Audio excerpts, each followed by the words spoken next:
Nobody cares about the fact that we've got a bunch of young black and brown men in prison. That argument is not working. What I suggest we do as African Americans is own this issue in law enforcement and then define it in the way that works for us, because it is a myth to say that African Americans don't want law enforcement. We do. We want our grandmothers to be able to walk to church and be safe. We want our babies to be able to walk to the park and be safe. What we don't want is racial profiling. What we don't want is excessive force. That's right. What we don't want is to have our civil liberties and civil rights be stripped. But we do want law enforcement. So let's define it in the way that works for us by saying, I want community policing. I want a police department that works in my neighborhood and in my community that reflects the mores and the culture and respects my grandmother, again, when they walk in to talk to her.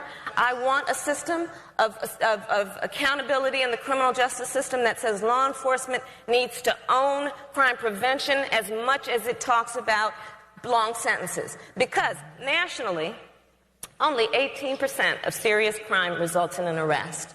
So if I, as law enforcement, with my responsibility to keep you safe, only talk about keeping you safe by sending people to prison for a long time, I'm necessarily going to fall short, because the vast majority of that crime's not even hitting my system. So if I'm going to keep my promise to you to keep you safe, I better talk with you about what I'm doing in terms of crime prevention, which means recognizing that people coming out of the state prisons, 60% will recidivate if we don't get them in reentry programs, if we don't get them in job training, job readiness, get them in programs that deal with their substance abuse, get them in meaningful housing and employment so they don't recidivate. We could talk about it in terms of, is it the right thing to do? Of course it is. But, you know, I'm done talking about it like that. I'll just talk about it on this basis. If that person commits another crime, I have to spend $10,000 to try that felony.